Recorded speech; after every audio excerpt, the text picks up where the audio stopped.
ክቡር ዶክተር አብይ አህመድ የፌዴሪ ጠቅላይ ሚኒስትርና የዕለቱ የክብር እንግዳ፣ ክብርት ቀዳማዊት እመቤት ዝናሽ ታያቸው፣ ክቡራን ሚኒስትሮች፣ ሚኒስትር ዴኤታዎች፣ የፌዴራል መንግስት ከፍተኛ የመንግስት የስራ ኃላፊዎች፣ ክቡራን የክልላችን መንግስት ከፍተኛ የመንግስት የስራ ኃላፊዎች፣ ክቡር አቶ ጀማል አህመድ የምድሮክ ኢንቨስትመንት ግሩፕ ዋና ስራ አስፈጻሚ፣ ክቡራን የቤንች ሸኮ ዞን የሚዛን አማን ከተማ አስተዳደር አመራሮች፣ ክቡራን የሀገር ሽማግሌዎች፣ የሃይማኖት አባቶች፣ የተከበራችሁ የሚዛን አማን ከተማ ነዋሪዎች፣ ክቡራትና ክቡራን፣ ከሁሉ አስቀድሜ የክቡር ጠቅላይ ሚኒስትር ዶክተር አብይ አህመድ የገበታ ለትውልድ ሀገራዊ ኢኒሼቲቭ አካል የሆነው የደንቢ ኮሌጅ እነሆ እንዲህ በአማረ መልኩ ተጠናቆ ለምረቃ በመብቃቱ እንኳን ደስ ያለን፣ እንኳን ደስ ያላችሁ ማለት እወዳለሁ። በመደመር እሳቤ የሚመራው የመደመር መንግስታችን ባለፉት ጥቂት ዓመታት ውስጥ የዜጎቹን ማህበራዊና ኢኮኖሚያዊ ተጠቃሚነትን የሚያረጋግጡ ዘርፈ ብዙ የልማት ተግባራትን በማከናወን ሀገራችን ኢትዮጵያ በብዙ መለኪያዎች በዓለም ደረጃ ስሟ በመልካም ገጽታዋ ከፍ ብሎ እንዲጠራ እያደረገ ይገኛል። ከድህነትና ኋላ ቀርነት ወጥተን ያለንን የተፈጥሮ ጸጋና የሰው አቅም በአግባቡ ለልማት በማዋል የዜጎችን ሕይወት በተጨባጭ በመቀየር ለአጠቃላይ ሀገራዊ ኢኮኖሚ እድገት ጉልህ አስተዋጽኦም እያበረከተ ይገኛል። የጠራ የሀሳብ ልዕልና እና ይህንን ሀሳብ በተጨባጭ ወደ ተግባር መቀየር የሚያስችል የአመራር ስርዓት በመዘርጋቱ ሰፊውን ሕዝብ ተጠቃሚ የሚያደርጉ ትላልቅ መሰረተ ልማቶች ተጠናቀው ለአገልግሎት ክፍት እየተደረጉም ይገኛሉ። ከለውጡ በፊት በነበሩ ጊዜያት ከመንግስት የልማት እይታ ተነፍጎ የቆየውና ልማት የናፈቀው ክልላችንም በብልጽግና መሪነት እነዚያን የናፈቅናቸውን ልማቶችን ማጣጣም ጀምሯል። አርቆ በሚያስበውና አልቆ በሚፈጽመው መሪያችን የተደበቁ የተፈጥሮና ማህበራዊ ድልብ ሀብቶችም ወደ አደባባይ የወጡ የኢኮኖሚና የቱሪዝም አቅም እየሆኑ ይገኛሉ።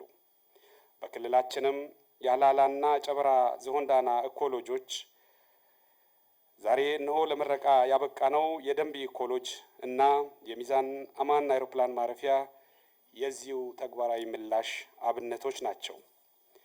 የደንቢ ኃይል ማመንጫ በሀገራችን ቀደምት ከሚባሉ የኃይል ማመንጫ ጣቢያዎች አንዱ የነበረ ቢሆንም በተለያዩ ምክንያቶች አገልግሎቱ ሲቋረጥ ሐይቁና በአካባቢው የነበሩ መሰረተ ልማቶች እንዲሁ ያለምንም አገልግሎት ሲባክኑ ነበር።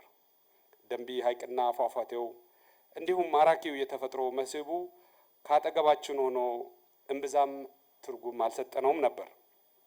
ነገር ግን በምናብ ከፍታቸው በየአካባቢው አቧራ የለበሱ የሕዝብና የሀገር ሀብትን አንጥሮ በማውጣት ለማህበረሰብ ጥቅም በማዋል ጸጋ የተሰጣቸው መሪያችን ክቡር ጠቅላይ ሚኒስትር ዶክተር አብይ አህመድ ዛሬ እንዲህ በአማረ መንገድ የሁላችንም ሀብት መዝናኛ ማዕከልና የአካባቢው ማህበረሰብ የታሪክ አሻራ እንዲያርፍ ስላደረጉ በክልሉ ሕዝብና መንግስት ስም የከበረ ምስጋናዬን እንዳቀርብ ይፈቀድልኝ። የመንግስትና የግሉ ዘርፍ አጋርነትን መሰረት በማድረግ የምድሮክ ኢንቨስትመንት ግሩፕም በክልላችን ከሰፋፊ የእርሻ ኢንቨስትመንት ባሻገር በደንቢ ኢኮሎጂ ግንባታ በመሳተፍ ስራው በአጭር ጊዜ እንዲጠናቀቅ የምድሮክ ኢንቨስትመንት ግሩፕ ዋና ስራ አስፈጻሚ ክቡር አቶ ጀማል አህመድ ላበረከቱት ያልተቋረጠ ድጋፍ ከልብ ማመስገን እወዳለሁ። ክቡር ጠቅላይ ሚኒስትር፣ ክብርት ቀዳማዊት እመቤት፣ ሌላው መንግስታችን የትኩረት አቅጣጫ ፍትሐዊነትና አካታችነት ነው። የማህበራዊ ልማትን በማስፋፋት ትኩረት ያልተሰጣቸውን የማህበረሰብ ክፍሎችን ተደራሽ ማድረግም ነው። በዚህ ሂደት የአርብቶ አደር አካባቢ የትምህርት ተደራሽነትን ለማሳደግ በክብርት ቀዳማዊት እመቤት ዝናሽ ታያቸው ጽሕፈት ቤት የበጀት ድጋፍ በክልላችን ሁለተኛ የሆነው ሞዴል ሁለተኛ ደረጃ ዳሪ ትምህርት ቤት በሱሪ ወረዳ ቱልግት ቀበሌ ግንባታው ተጠናቆ ወደ ስራ እንዲገባ መደረጉ የተማረና ሀገር ተረካቢ ትውልድ ለመገንባት በሚደረገው ጥረት አይነተኛ ሚና የሚጫወት ነው። ክቡር ጠቅላይ ሚኒስትርና ክብርት ቀዳማዊት እመቤት በጋራ በመሆን ከመደመር መጽሐፍት ሽያጭ የተገኘውን የራሳቸውንና የልጆቻቸውን ሀብት ቀንሰው ለልጆቻችን ትምህርት ቤት አንጸዋል። ለዚህ ሰናይ ተግባራቸው የትምህርት ዕድል ባላገኙ በዓለም ላይ በሚገኙ በሚሊዮኖች በሚቆጠሩ ህፃናት ስም በጣም የከበረ ምስጋናዬን ማቅረብ እወዳለሁ። የክልሉ መንግስትም የክብርት ቀዳማዊት እመቤት ጽሕፈት ቤት ኢኒሼቲቭ በመውሰድ ትምህርት ቤቱ ወደ አዳሪ ትምህርት ቤት እንዲቀየር በማድረግ ዛሬ የአርብቶ አደር ልጆች ከአካባቢያቸው ሳይርቁና ምግብና ውሃ ሳይቸገሩ ደረጃው በጠበቀ ትምህርት ቤት እያደሩ ትምህርታቸውን እንዲማር አድርጓል።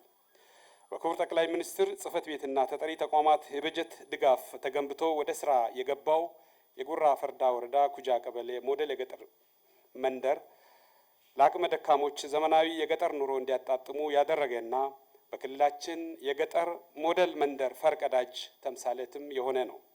መንደሩ ዘመናዊ መኖሪያ ቤት፣ የመኝታና ምግብ ማብሰያ፣ የሌማት ትሩፋት ፓኬጆች፣ የመብራት፣ የባዮጋዝና የውሃ ፋሲሊቲዎች የተሟሉለት ነው። ከዚህም በተጨማሪ የገጠር ሞዴል መንደር ፕሮጀክት አካል የሆነው ቅድመ አንደኛ ደረጃ ትምህርት ቤት እንዲሁም የጽዱ መንደር ፋሲሊቲዎች አብሮ ለአገልግሎት ክፍት ተደርጓል። እነዚህን መልካም አብነቶችን በክልላችን ደረጃ በማስፋት የቤተሰብና ማህበረሰብ ተጠቃሚነትን በማረጋገጥ ወደ ብልጽግና የሚደረገውን ጉዞ እናፋጥናለን። ግባችን ማደግና መበልጸግ ነው። ለዓላማችን መሳካት ትክክለኛው ምርጫችን ብልጽግና ነው። በጣም አድርጌ አመሰግናለሁ።